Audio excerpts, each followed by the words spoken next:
In life, we usually think, if it were a single human, ஒரே ஒருத்தர், a single human has been there for me, my life would have been completely different. The choices I made, the way I think, the commotions that's going inside my mind wouldn't have been there. ஒருத்தர் எனக்கு advice பண்ணிருக்கலாமே, சைல்ட்ஹுட்ல நான் அனுபவம் பண்ணப்போ யாராவது எனக்கு அப்படி இருந்திருக்கலாம், இல்லை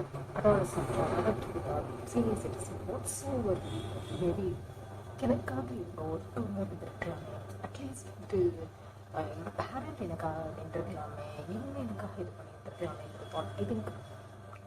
I think many are even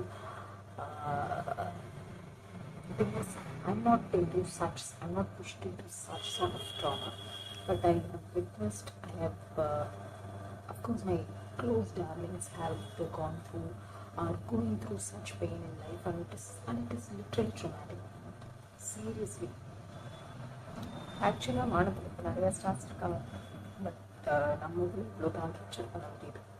ஒரே ஒரு ஸ்டார் எவ்வளோ பியூட்டிஃபுல்லாக அழகாக ஸ்பார்க்கிள் ஆகிட்டு இருக்காங்க. எங்கள் கேட்டாங்க இதாக இருக்காங்க. ஸோ அந்த மாதிரி கம்ப்ளீட்டாக முடிஞ்சு போயிடாது.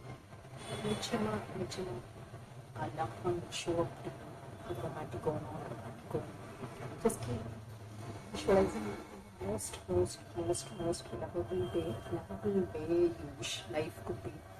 சீரியஸாக நடக்கும், லிட்ரலாக நடக்கும். நான் மேஜிக்கலாக நடக்கும்லாம் சொல்ல மாட்டேன், but of course that innermost will happen in your life.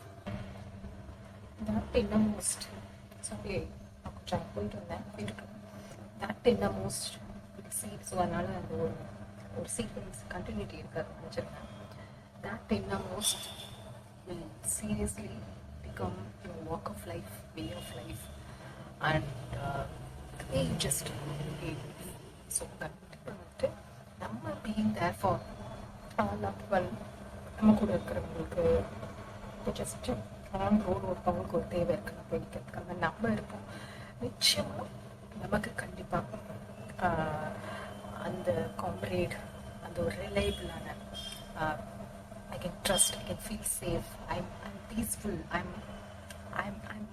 me அப்படிங்கிற மருதாணி தலைவன் இருட்டில் தெரியுதா அப்படியான்னு எனக்கு தெரியல, சாரி, மருதாணி செடி, சரி ஓகே. ஸோ அந்த மாதிரி பீயிங் தேர் அப்படின்னு இப்போ மருதாணி எனக்கு விசிபிளாக தெரியுறாங்க, கொஞ்சம் தெரியுறாங்க, அவங்க இப்போ எனக்கு பீயிங் தேராக இருக்காங்க. இந்த மாதிரி உங்களுக்கு எப்படி நீங்கள் வேர்ல்டை வந்து பார்த்து உங்கள் கூட இருக்கிறவங்களுக்கு நீங்கள் எப்படி பீயிங் தேராக இருக்க போகிறீங்க, உங்கள் கூட இருக்கவங்க கண்டிப்பாக உங்களுக்காக இருப்பாங்க. ஸோ பார்த்துக்கலாம், லைஃப்பை கொண்டு போய்க்கலாம், மொத்தமாக உடஞ்சிடாதீங்க, காலியாகிடாதீங்க. ஓகே, பார்க்கலாம். Lots of